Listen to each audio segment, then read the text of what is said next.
Je voudrais remercier les confrères de m'accueillir au sein du collectif Sylvain Sceaux. Ce n'est pas la première fois que je mettrai la robe au Cameroun. Je suis avocat au barreau de Paris depuis 1997, mais avant même les affaires liées aux libertés publiques dans lesquelles je me suis impliqué, que ce soit à l'occasion de la procédure en habeas corpus dans l'affaire Ayapol, Abedime, ou dans l'affaire Congo-Mbala. Ceux d'entre vous qui étaient au tribunal militaire ou qui y sont régulièrement ont pu me voir. C'est moi qui ai rejoint le collectif. Je crois que le collectif est composé d'excellents avocats, probablement qui n'avaient pas besoin d'un renfort, mais ça n'est jamais inutile, ne serait-ce qu'en raison du nombre de prisonniers.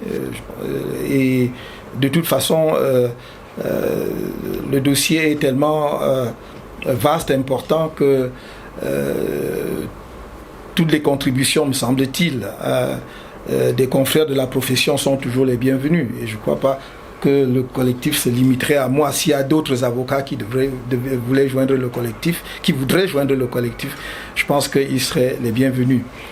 Pourquoi maintenant, si nous prenons la chronologie des affaires pendantes devant les juridictions camerounaises dans ces affaires de marche pacifique du 22 septembre 2020, il ne vous aura pas échappé que au moment où on interpellait certains, soit avant d'ailleurs la date du 22 septembre, soit après, moi-même, j'étais je ne sais pas comment il faut, parce que la qualification exacte est difficile à trouver. J'étais en résidence surveillée, en résidence de fait, interdit de sortie. Enfin, je ne sais pas comment on peut dire, et j'y suis resté 3 mois à peu près. Donc on ne peut pas se demander pourquoi est-ce que je ne me suis pas constitué dès le départ. Ensuite, à ma libération, je dois avouer qu'ayant déjà été impliqué dans une procédure devant le tribunal militaire, d'abord comme accusé et ensuite comme avocat, je n'avais pas très envie d'y retourner pour une raison simple, parce que c'est une juridiction d'exception qui est manifestement incompétente pour connaître des affaires impliquant des civils qui ne sont pas détenteurs d'armes ou qui ne sont pas impliqués dans des opérations armées. Et quoi qu'en disent les autorités ou certains commentateurs, c'est une juridiction d'exception. Maintenant, nous avions au 9 septembre recensé 124 personnes qui étaient poursuivies devant les juridictions militaires. À ce jour, nous avons 101 qui ont été condamnés et qui n'ont pas purgé la peine, et qui n'ont pas purgé leur peine. C'est-à-dire, si on fait le décompte de 124 à 101, on trouve que ceux qui ont été condamnés à des peines allant jusqu'à 18 mois, parce que les 18 mois sont déjà expirés, ceux-là ont déjà purgé leur peine et ont été levés de coups. Et sur le 101, sur notre liste, figure encore le nom de M. Daguéo Koufet Rodrigue, qui est décédé la semaine dernière, parce qu'il avait été condamné à 3 ans. Donc physiquement, vous allez trouver 100 personnes, 100 militants, 100 marcheurs pacifiques qui sont encore incarcérés. Et les peines vont de 24 mois, 2 ans à 7 ans.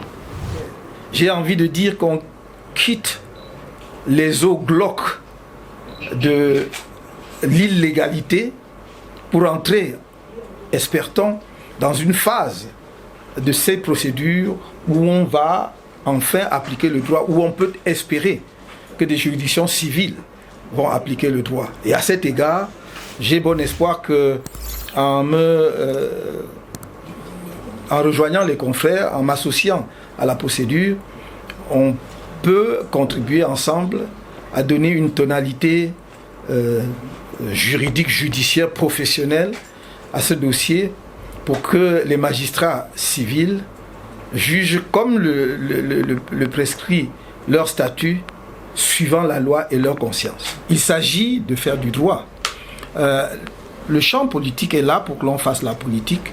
Le champ judiciaire est là pour que l'on fasse du droit. Et on va faire du droit pour qu'à la fin, si les juridictions saisies ne disent pas le droit, ce ne sera pas parce qu'on n'aura pas fait un exposé conséquent, justement, de l'affaire avec les règles que nous pourrons invoquer à l'appui ou au soutien de l'argument que nous présentons à la défense, en l'occurrence, on va dire, de nos clients, en tout cas de ceux que nous défendons.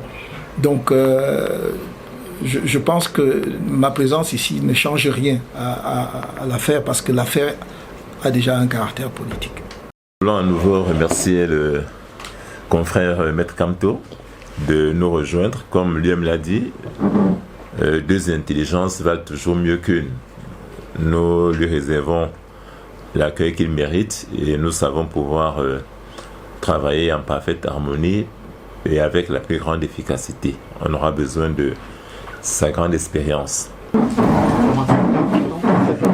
Maître Maurice Kamto rejoint le collectif Sylvestre. Désormais, les avocats ont repris la main. Merci. Devant la cour d'appel. Voilà.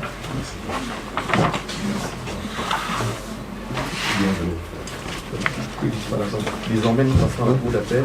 Nous estimons que les procédures vont